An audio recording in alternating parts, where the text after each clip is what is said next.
Danganronpa.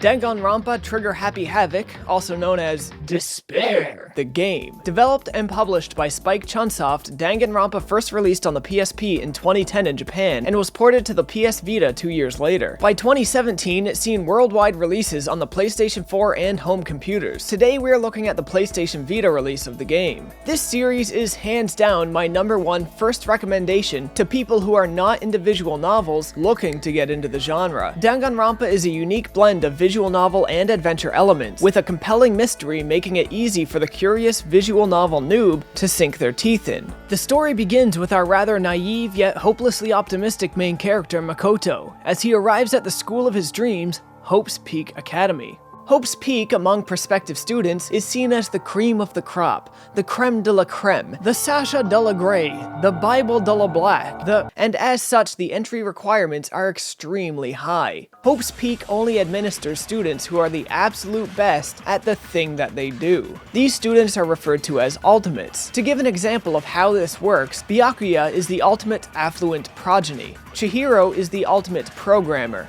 Hifumi is the ultimate fanfiction writer. Leon is the ultimate baseball star. These ultimate traits largely form the characters' personalities and give them skills to solve and create the mysteries with along the way. So then, what is our main character's ultimate ability?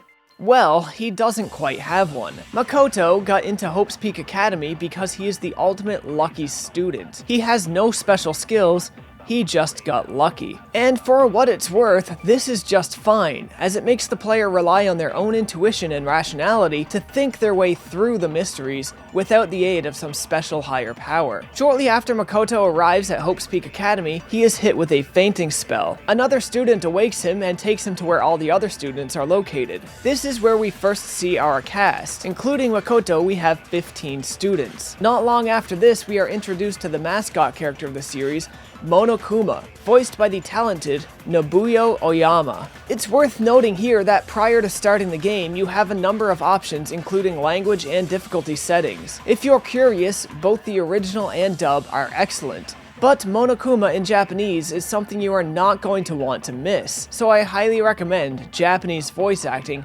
for this series in particular. Monokuma is a uniquely disturbing yet also charming and lovable black and white stuffed bear. He's the glue that holds the series together, and one of my biggest draws to the series beyond the mysteries they set up. Monokuma proceeds to inform the students of the terrifying reality they are about to live. Locked inside Hope's Peak Academy, these students will be forced to murder one another if they ever desire to see the outside world again. To ensure the murders actually take place, Monokuma holds leverage over them all that will drive them to commit these heinous acts. The thing is, a mere murder won't get them out. To escape, the students must commit the murder and get away with it. If they succeed at pinning the blame on somebody else, all the students besides the guilty one will be executed, and the guilty student will leave with their life intact. As you can imagine, it doesn't take long for things to get out of hand and for the students to start murdering one another in creative ways. These murders are set up in such a deceptive manner that only in other games from this very franchise can you find murders of a more devious and deceptively misleading nature. So you have the setup of the game now. How does the gameplay actually work? Well, the game has a few gameplay formats. First and foremost, and the most obvious, is the visual novel segments. These are basic, but not as basic as possible. Simple dialogue boxes can be progressed with the X button or left on automatic. Occasionally, some words will pop up in purple text that you can choose to question characters over, and there are occasional dialogue options. Most of the game isn't voiced. Voice acting is mostly left up to a few special scenes and the class trials. The voiceover work in Japanese is great, although the recording is not always the best. I don't think it's the sort of thing too many people will pick up on, but every now and then you can tell when a voice actor is simply too close to the mic. But these are few and far between. In regards to the text boxes, I do have two criticisms. One is genuine, and the other is the smallest critique you will ever see on this channel, and I'm only including it because I noticed it and thought it was kind of odd. The genuine criticism is that dialogue boxes with very few characters in them, or an ellipses, will progress automatically in the blink of an eye, whether or not you have the dialogue set to automatic. This is kind of irritating,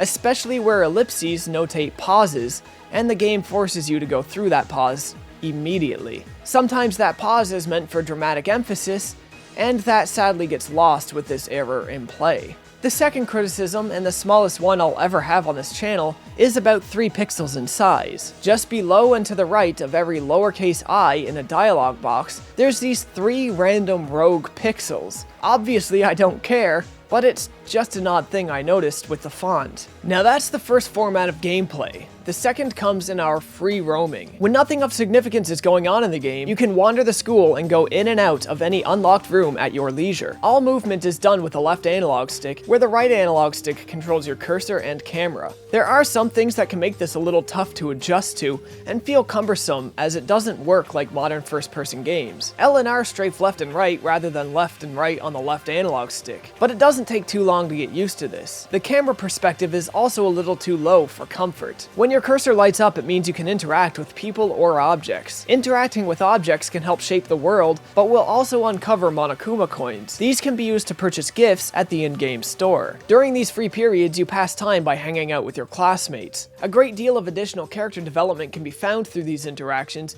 and you can choose to give these classmates the gifts you purchased along the way. If all goes well, you update their character profile and learn a special ability that you can use to give you special aid during class trials. At the end of each free period, when nightfall comes, the night and morning are bookended with announcements from Monokuma. While the characters are asleep, Monokuma regales us with parables from a stage he calls Monokuma Theater. This formula of wake up, explore, bond, and sleep repeats until somebody caves to the pressure and a murder happens. Once the murder occurs, we enter our next format of gameplay, the investigation period. If the shock of finding one of your classmates has been brutally murdered isn't enough, get ready, because you're going to go over that crime scene with a fine-tooth comb. If there's so much as a hair out of place, you'll need to inspect it. If it seems like it's a viable piece of evidence, that information will be stored in your student handbook as a truth bullet. Between the evidence uncovered at the scene and the statements and alibis of your classmates, you'll need to start piecing together exactly what happened here,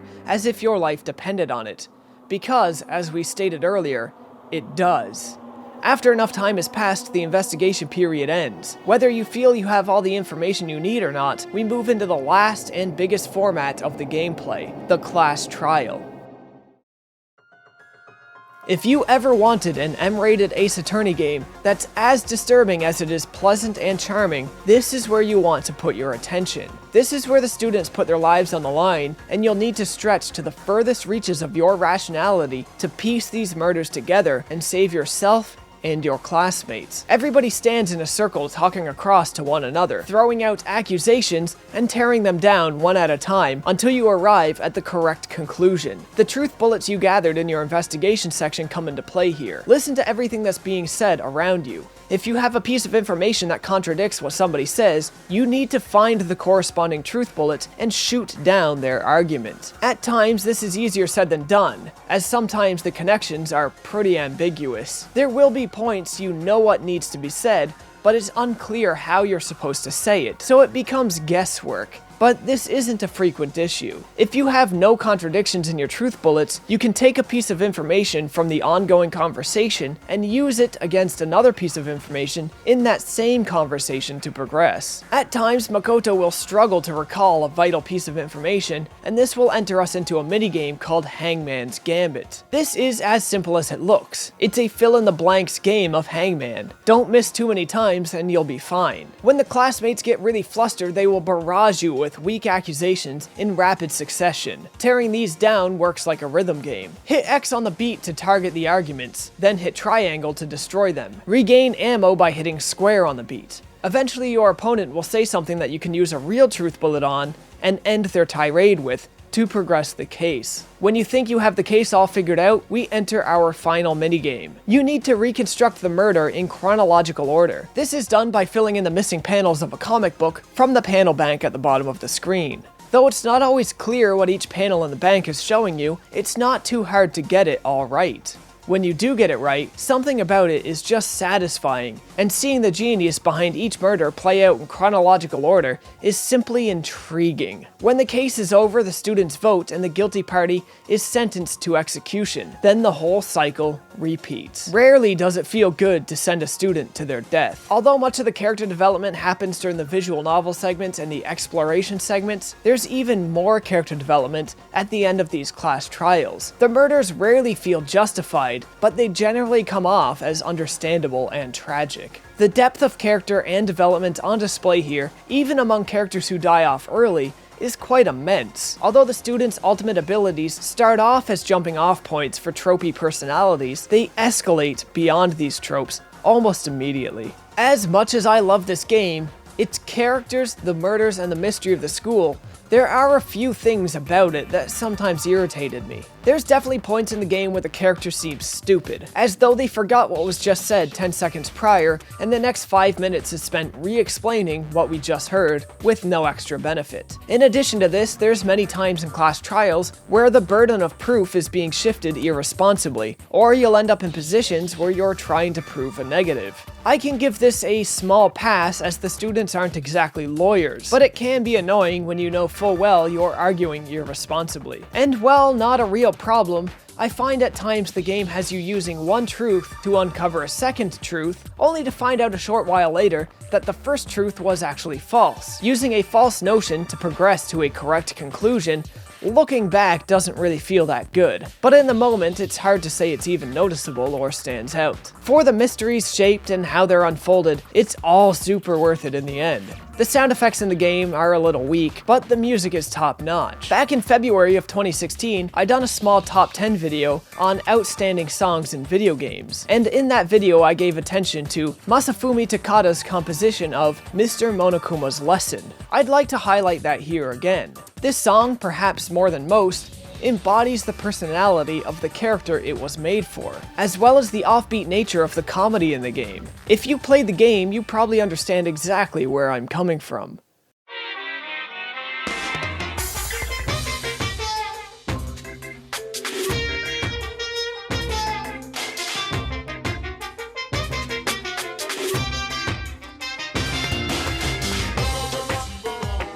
Of course, you've already discovered this just by looking at the video, but this game is a very stylized piece of work. Characters are cardboard cutouts, and environments, despite being 3D landscapes, use nothing but 2D artwork as well. While this is a great stylistic approach, it doesn't quite reach its potential here. Some things just simply don't respond to camera rotation as well as I would like, and just look bad on certain angles. You get used to it and stop noticing in time, but later entries would improve on this. The characters themselves and dialogue segments look great, and I think their individual designs are awesome too, if not just a little too reliant on crazy hairstyles to stand out. Outside of dialogue segments, you can tell artwork definitely had less of a budget, and this one screen here in particular, the to be continued screen, just oozes a feeling of cheapness to me. But none of these things would ever manage to push me away from this game's marvelous and unique approach to storytelling, characters, and atmosphere. All in all, Danganronpa 1 is an outstanding 30-hour adventure through crazy, disturbing, and charming scenarios, and I can't recommend it highly enough. But of course this game spawned sequels, and we are going to dive into all of those as well. And that's all I gotta say on the first Danganronpa, folks. If you guys like this video, consider supporting the Patreon, hitting like, commenting, subscribing. You know the deal. As always, folks, thanks for watching.